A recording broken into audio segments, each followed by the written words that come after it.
Hi, I'm Leon Asprey and I'm a cognitive behavioural psychotherapist and coach. And in this video, I'm going to be helping you to understand why we need to stop focusing on anxiety and depression as being the problem. We need to start seeing them as being a signal to the problem. And I'm going to be explaining why in this video. And I'm going to be doing a series of videos that are going to help you to understand this even more. Now, I myself became a therapist because I once experienced anxiety and depression as well.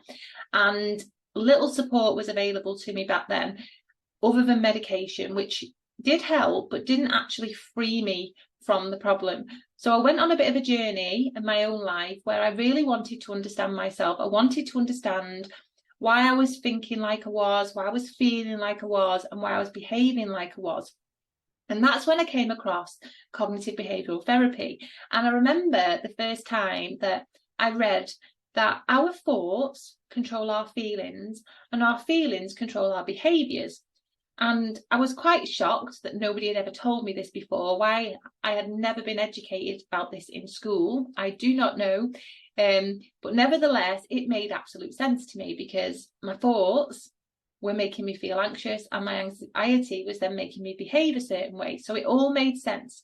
But then it led to more questions such as, okay, then, so where are these thoughts coming from? Why am I having all these thoughts? Not everybody else is thinking like I am. And that kind of helped me to continue my journey to really understand myself. And I found the answers, and it all made sense based on the experiences I had had as a child. And then I started to do the work, and the rest is history. I am who I am today because of that. And I decided to train as a therapist to help other people to achieve what I had achieved. But quite soon into qualifying, I realised that actually I didn't just want to help people who could access therapy, because not everybody can, for a number of reasons: finances, long waiting lists, people just don't feel comfortable accessing therapy. Everybody's different, and that's fine. But I wanted to help those people as well. Everybody needs to understand themselves. It's our human right to understand ourselves, but we're not being educated enough about this wonderful thing we have called a mind and what happens to it, and why we therefore experience things like anxiety and depression, and why we get perfectionist behaviors. So I am here to help people to start to understand this. And it wasn't long after qualifying as a therapist that I also noticed with people I was working with that they had very similar patterns to my own, which really kind of validated to me that I need to be sharing this information with people. So in this video, I'm going to share a metaphor with you about self-worth, self-esteem, and self-confidence, and the difference between the three and the role that they play in anxiety and depression. But before I do that, I just want to kind of help you to see why we need to start seeing anxiety and depression as a signal and not actually the problem. So I want you to imagine that you have all of a sudden started to get a bad back. You're getting excruciating pain in your back, okay? Now that pain is a warning sign from your body that something isn't right inside of you. So you will go to the doctors. The doctors will do some tests and investigate to see what the problem is, the root cause. And yes, the doctor might give you some painkillers to help with managing the pain, of course, but still they'll investigate where the pain is coming from. Now, we need to be looking at mental health, anxiety and depression the exact same way, okay? They are no exception to that. They are signals that something inside of us is not right and that we need to be going inside of us to look what is causing this. They are not the problem, they are a symptom to the problem. And that is what I'm really trying to help people to understand. So I developed this metaphor for my clients just so that I could help them to remember it, because it can be difficult to remember, and metaphors are a really good way to hold on information in our mind. So I want you to imagine for a second that you are a cake. And I know it might sound a little bit daft, but this, like I say, you'll understand it once I've shared it with you, and you will remember it, which is most important. So this cake is a sponge cake with jam and cream, okay? And we're going to start with the sponge. Now, the sponge is self-worth. Now, self-worth is what we think and feel about ourselves on the inside. So it's knowing that we are good enough, that we are lovable, that we are likable, that we are worthy. It doesn't matter what you look like, how much money you have, what car you drive, what job you do, whether you're in a relationship or not. None of the external things matter. Self-worth is about what you believe to be true about yourself on the inside, and it's knowing that you are all of them things just because you are a human being, okay? So that's the sponge on this cake. Now, the jam is self-esteem. Now, self-esteem is what we think and feel about ourselves on the outside with regards to our ability to do things. And it's also how other people view us. So let's say, for example, that you've got someone who's really good at playing football, okay? And they score a lot of goals when they're on the pitch and their friends and family come and watch them. Now, that would say that they have high self-esteem in their ability as a football player because they are really good, they score a lot of goals, friends and family come and watch them because they would agree that they're really good. So they have high self-esteem in their ability as a football player. So the jam on this cake for them, one layer of this jam, is their self-esteem in their football.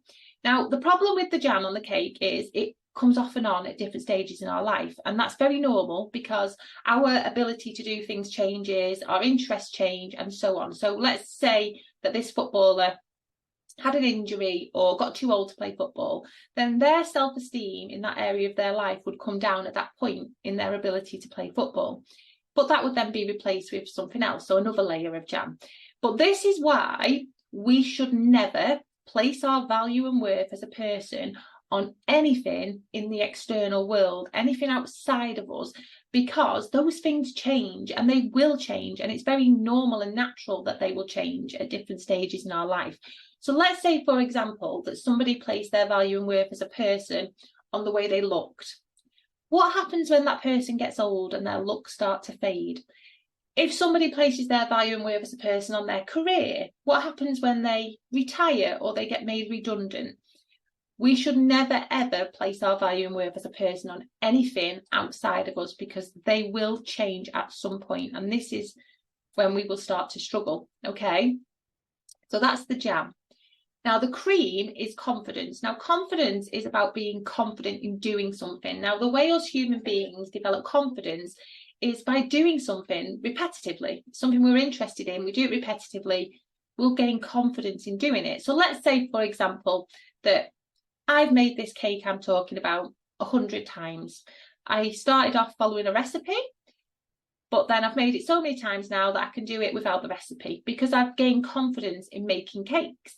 Okay, now if I then don't share them cakes with my friends and family because I might think they might not taste very good or people won't like them, then that says I'm confident because I can make the cake, but I lack the self-esteem because I won't share them with people. Now, this is really important to understand because you can have somebody in a room who comes across as being the most confident person in there, but they may still lack self-esteem and self-worth. It's really important that we understand that. Okay, now the reason for this metaphor is to help you to understand which one of these is the foundation of it all and what happens if the foundation isn't there.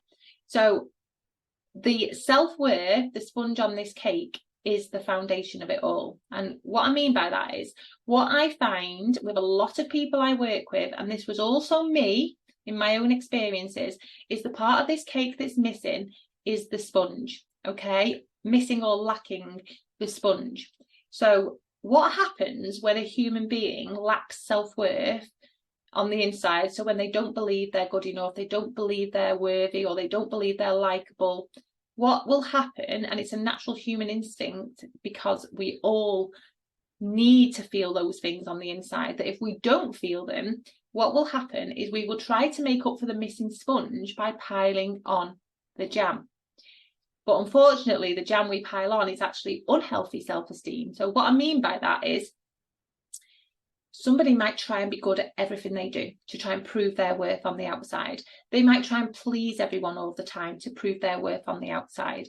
They might worry about making mistakes because they don't want people to think bad of them. They might, try and be on time for everything because they don't want to let people down. This constant need to validate themselves in the external world. They could try and look good all the time. They could try and have the best job, the best cars. It's that constant need to prove their worth in the external world because they don't feel it on the inside. Now, this constant pressure to prove their worth in the external world leads to exhaustion, stress and anxiety, because it's every day, it's that constant need to pile on the jam to make up for the missing sponge. But I'm sure you will agree that no matter how much jam you pile on a cake with no sponge, you still never have a cake. And this is why people experience problems. But I also want you to think about, if there's no sponge and the jam stops getting piled on, how that person might then feel. So you can understand that the jam is validating them a little. It's better than having no jam and no sponge at all, because no jam and no sponge would lead to somebody feeling worthless. Okay, so what we need to do, and we really need to understand this, that the sponge, the self-worth, is the foundation of it all. Because if you think about it, if you have a cake with sponge, you'll always have a cake. It doesn't matter if there's no jam and cream on it. It might be a bit plain and a bit boring, but you will always have a cake. And then you can pile as much jam and cream on as you want. But the sponge is the foundation of it all. The self-worth, the relationship we have with ourselves, is the most important part. And if we don't have that relationship, then unfortunately, we will experience difficulties with our mental health, because it's a natural human instinct to want to feel those things.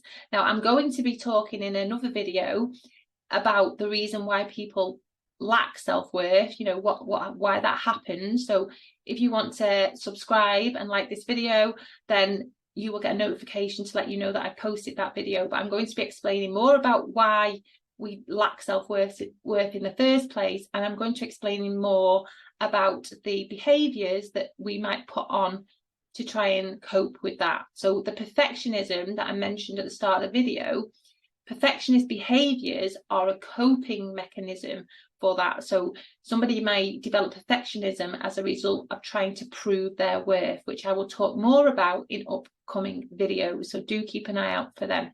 But for this video, I just really wanted to help you to see why anxiety and depression are a signal. They are a signal that something inside of you needs your attention. And that is what I really want to help people to understand. If we just focus on the symptoms, we do not free ourselves long term from the problem. And nobody should be experiencing these difficulties. We're here to enjoy life, and if we're not, then we need to be understanding why. So please do, like I say, subscribe if you want notifications for upcoming videos, which is going to explain this in more detail. And if you know anybody who is experiencing problems with anxiety or depression or perfectionist behaviors, then please do share this video with them. I really do want to help as many people as possible to understand this. So I really hope that's been helpful, and I look forward to seeing you in upcoming videos.